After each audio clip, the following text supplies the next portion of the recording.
네, 안녕하십니까 시청자 여러분. 민주노총 경북지역본부에서는 2021년 격동기를 맞아 4가지 정도의 큰 주제로 정책 교육 영상을 제작하고 있습니다. 오늘은 세 번째 주제 디지털화와 노동의 대응을 주제로 해서 계명대학교 이문택 교수님 모시고 말씀 나눠보도록 하겠습니다. 선생님 반갑습니다. 네, 반갑습니다. 예, 지금 뭐 디지털화 관계돼 가지고 굉장히 많은 이야기들이 쏟아져 나오고 그렇죠. 있고 네. 또 노동자들은 굉장히 불안해하고 있는 상황입니다. 이런 부분에 대해서 이 흐름이 어떻게 만들어졌고 노동은 어떻게 대응을 해야 되는지 또 이제 경북 지역의 산업은 어떻게 변하고 있는지에 대해서 차근차근 좀 여쭤볼 테니까 편안하게 말씀해 주시면 고맙겠습니다. 네, 그러면 먼저 이제 디지털화라고 했을 때 이게 참 말이 쉽지 않은데요. 많이 듣긴 했지만 제대로 이해하는 게 중요하니까 디지털화의 개념부터 시작해서 좀 설명해 주시면 고맙겠습니다. 네, 보통 일반적으로는 4차 산업혁명이라는 이름으로 알려져 있죠. 그런데 이제 이 개념은 물론 다보스 포럼에서 정식화돼서 전 세계적으로 유통이 되고는 있지만 실질적으로 산업 현장에서는 그 디지털화라고 하는 것들이 훨씬 더 내용적으로 맞는 것 같고요. 특히 이제 그 디지털화의 맥락이 단순하게 공정 과정을 개선하거나 혹은 이제 소비를 촉진시키는 이런 과정이 아니라 우리 자본주의 사회의 어떤 근본적인 작동 방식들이 변화하고 있다라는 점을 좀 이해하시는 데서 출발하시는 것이 좋을 것 같습니다. 먼저 그 표를 보면 나오겠지만 2018년 기준으로 전 세계에서 부가가치가 가장 높은 시장 가치가 가장 높은 기업을 1등부터 10등까지 이렇게 뽑아보면 1등부터 5등까지는 우리가 잘 알고 있는 미국의 디지털 기업입니다. 애플, 아마존, 그리고 구글이라고 알려져 있는 알파벳, 마이크로소프트, 페이스북이고요. 그 다음에 이제 6위가 중국의 알리바바고요. 중국의 알리바바. 네, 중국의 알리바바고 7, 8, 9위가 금융자본 기업입니다. 그래서 버크셔 해외이, 텐던스, JP 모간 이런 이제 금융 기업들이고요. 마지막에 엑슨 모바일이 유일하게 세계 10대 기업 중에 제조업으로 하나 들어가 있습니다. 그것도 이제 석유 추출 사업이니까 우리가 알고 있는 전통적인 가공 조립 제조업이라고 보기는 좀 어렵죠. 불과 20년 전만 해도 자동차 산업이 앞에 랭킹에 있었는데 지금은 이제 세계 10위 안에는 다 빠져나가 있습니다. 이 얘기는 무슨냐면 단지 이 기업들이 주식시장에서 주가가 높게 평가된다라는 것만 의미하는 것이 아니고요. 이 앞에 있는 한 대여섯 개의 디지털 기업들이 자본주의가 작동하는 시장 방식들을 지금 크게 변화시키고 있다. 이렇게 이해하면 되겠습니다. 자, 이제 일단은 세계 경제 규모가 이렇게 특정 집단들에서 움직여진다라는 걸 보여줬고요.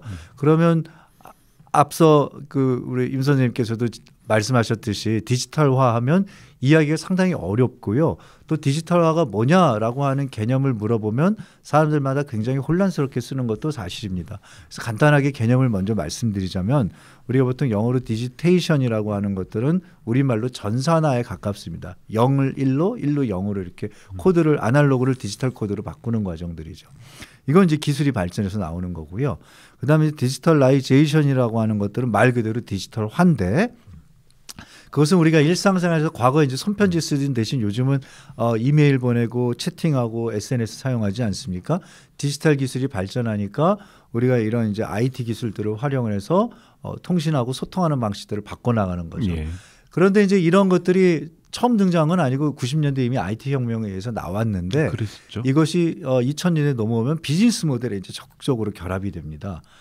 그래서 요즘은 특히나 이제 코로나 이후에 우리가 언택트 그 사업들이 활성화됐다 이런 얘기 많이 하시지 않습니까? 디지털 기업이 이런 시장들을 파고드는 것들도 이제 최근에 더 많이 경험을 하고 있지만 사실은 2000년대 이후에 이 디지털 기업들이 기존의 어떤 자본주의가 소비와 구매가 이루어지는 방식들을 많이 바꿔서 비즈니스 모델들이 많이 바뀌어 나가요. 그래서 구체적으로 그 기업의 입장에서 보면은 맞춤형 주문 생산이라는 것이 조금 더 현실화되는 거죠. 예. 과거에 이미 90년대 린 생산 양식에서 맞춤형 주문 생산이 일정하게는 좀 도입이 됐는데요. 자동차를 구입하거나 이러면은 소비자의 기호에 따라서 뭐 운전대나 이런 것들을 바꿀 수는 있었죠. 근데 지금은 자동차가 됐던 아니면 뭐 하다못해 고급 의자를 주문하던 뭘 하던 간에 소비자가 원하면 소비자가 원하는 방식의 사양들이 공정 과정에서 이제 다 실현될 수 있게 되거든요. 예. 그것들이 가능하게 된 게 이제 디지털 기술이다. 그래서 이게 이제 디지털화가 비즈니스 모델들에 사용됐다는 게 이제 굉장히 중요한 포인트고요. 세 번째 이제 디지털 전환이라고 하는 표현도 많이 쓰는데요. 디지털 전환은 디지털화하고는 좀 다릅니다. 디지털 전환은 우리가 이제 자동화, 로봇화, 뭐 AI, AR, VR, 증강현실, 뭐 가상현실 이런 기술들을 다 사용을 해서 공정 과정들이 바뀌고 옛날보다 이제 조금 더 높은 수준의 디지털 기술들이 생산 공정 과정에 도입이 되다 보니까 노동자들도 이제는 그 공정 과정들에 적응을 해야겠죠. 그렇죠. 옛날에는 뭐 CNC나 NC 같은 것처럼 기계 조작을 조금 하는 정도 수준이었다면 지금은 모니터를 보고 구체적으로 모니터에 있는 주문들을 읽어내야 되고 이래야 되거든요. 그래서 이제 공정 과정에서 노동자들도 이런 그 기술들을 습득을 해야 되는 거죠. 교육, 재교육 과정들이 이제 필요하다는 겁니다. 그래서 전반적으로 기존에 노동하는 방식들, 노동이 작동하는 방식들이 바뀌어 나가는 것들을 이제 디지털 전환이라고 합니다. 특히 제조업 같은 경우는 이 디지털화가 이루어지면서 오히려 과거 신자유 시대 때 주식시장이 막 활성화하던 어떤 시점에는 디지털 그 제조업은 이제 사양 산업이고 마치 제조업을 안고 있으면 망해가는 국가처럼 생각하던 시절이 있었는데 역설적으로 2008년 그 금융위기 이후에 경제가 살아난 국가들이 대부분 제조업을 고도화하면서 살아나는 경우들이 많습니다. 근데 이때 바로 이제 디지털 기술들이 제조업에 적용이 된 거죠. 이게 이제 4차 산업혁명의 핵심인데요. 3차 산업, IT 산업과 2차 산업이 결합해서 훨씬 더 많은 시너지를 낸다는 거죠. 기업 입장에서는 생산성을 내니까 당연히 좋은 일이지만 노동자 입장에서는 전통적으로 했던 어떤 방식들을 벗어나야 되고 여기에 적응하지 못하면 고용을 유지하기가 어려운 굉장히 난감한 현실들이 생깁니다. 그래서 디지털 전환은 이 앞에 있는 기술 변화와 노동의 어떤 작업 방식이 바뀌어 나가는 것, 숙련 이런 것들이 이제 결합되는 총체적인 과정들을 얘기합니다. 자, 그런데 이제 디지털화의 맥락을 하나 좀 더 크게 더 말씀을 드리자면 보통 4차 산업혁명 하면 기술이 발전해 기술혁명의 결과로 얘기를 합니다. 그러나 기술이 있다고 해서 모든 게 다 사용되는 건 아니거든요.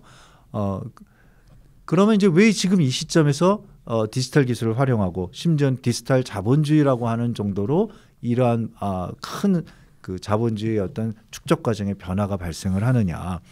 그 큰 원인은 1960년대 후반기에 이제 자본주의가 경제 위기가 이제 발생을 하고요. 사실은 1945년 2차 세계전 이후에 자본주의가 한 30년 동안 그 아마 인류 역사상 유일하게 중단 없는 성장을 해왔는데요. 60년대 하반기에 들어서면은 전지구적인 측면에서 자본주의가 이제 위기가 도래하고 그 문제를 타개하기 위해서 자본주의 선진국가, 주요 국가들은 국가가 이제 채무를 증대하는 방식으로 복지국가를 확대시키는 방식으로 위기를 타개하려고 했습니다. 이제 그게 유감스럽게 70년대 중후반 되면 국가가 이제 재정 위기가 초래되면서 실패하죠. 그러면서 이제 신보수주의자들, 신자유주의자들이 등장하고 세계화 전략을 핍니다. 다시 말하면 지구 곳곳에 아직 시장이 개척되지 않은 곳을 점유해서 물건을 파는 거죠. 마치 옛날에 제국주의하고 비슷한 거죠. 그런데 이제 신자유주의도 아시다시피 1990년대 중후반기에 들어서면 전 세계적인 어떤 그 반발에 부딪히게 되고요. 그래서 이제 했던 전략이 가계 채무를 증대시켜서 소비를 증폭시키는 겁니다. 결과적으로 지난 한 40년 동안 자본주의했던 방식은 계속 끊임없는 수요 부족에 시달리는 거예요. 물건을 많이 만들어내지만 사가는 사람은 한정돼 있고 그러다 보니까 투자가 잘 돌아가지 않으니까 돈은 생산적인 투자, 실물 투자 경제에 결합이 되지 않고 주식시장 부동산 이런 데로 몰려가는 거죠. 근데 디지털 자본주의는 아직까지 채굴되지 않은 그런 수요를 만들어내는 것입니다. 우리 아마 쉽게 말씀드리면 이렇게 보실 텐데요. 여기 방송을 들으시는 분들이 그 이제 인터넷 온라인 쇼핑을 몇 번 해보시면 몇 번 하다 보면은 놀랍게도 내가 앞으로 구매하고 싶은 물건들이 쫙 떠요. 그렇죠. 예. 들켰네 하는 생각이 들 정도로요. 이겁니다. 그러니까 디지털 자본주의는 하지 않아도 할 소비를 계속 하게끔 만들어주는 거죠. 그리고 옛날 같으면 너무나 뻔한 물건들이 있어서 사고 싶지 않았는데 지금은 아까 말씀드린 것처럼 맞춤형 주문 생산들이 가능해지거든요. 그러니까 소비자들이 주머니를 털 수 있는 그러한 유혹들이 더 많이 생겨지는 겁니다. 그래서 결국은 디지털 자본주의의 가장 큰 핵심은 결국은 소비자의 지갑을 누가 더 빨리 열게끔 해주느냐가 핵심이고요. 우리가 앞서 말했던 그런 그 아마존 같은 경우 보면 아주 그런 부분에 탁월한 기술이 가진 기업이라고 할 수 있겠죠.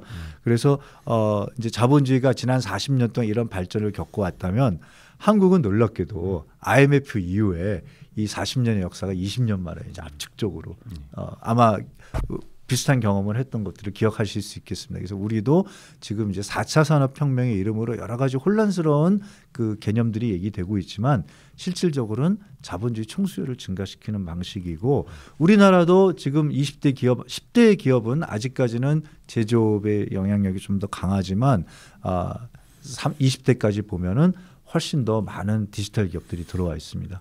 그래서 이제 이러한 변화가 당분간 좀 지속될 것이다 이렇게 이제 전망을 하고 있습니다. 네, 그러니까 과거에는 그 일부 맞춤형 주문 생산이나 아니면 이제 뭐 작업 공정을 단축시키거나 규모를 좀 이제 조정을 해서 하는 그런 생산 방식 조정이 있었다고 하면 지금은 아예 이제 작업하는 과정 속에서 그런 디지털 기술이 내화되어서 이제 노동자들 역시도 그것을 습득해서 이용해야 되고 소비자들도 그 기반한 여러 그 수요 창출에 이끌려가는 그런 시대에 지금 우리가 접어들었다.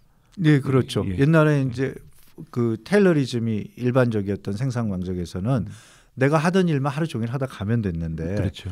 지금은 예를 들어서 자동차를 예를 들면 한 공장에서 몇 개의 라인들을 동시적으로 이제 가동이 되게 되고요. 심지어는 오전 오후에 다른 모델을 이제 만들게 되는 경우도 생기거든요. 그럼 노동자가 한 가지 기술만 가지고 있으면 그 공장에서는 필요 없게 되겠죠. 그러니까 당연히 숙련도가 높아져야 되고 디지털 기술도 익혀야 되는데 이게 이제 처음 오는 분들한테는 별 문제가 아닐 수도 있겠지만 이제 한 40, 50 넘어온 중고령자들한테는 상당히 많은 도전이라고 할 수 있겠습니다. 그렇겠네요. 적응하는 데 쉽지가 않을 것 같습니다.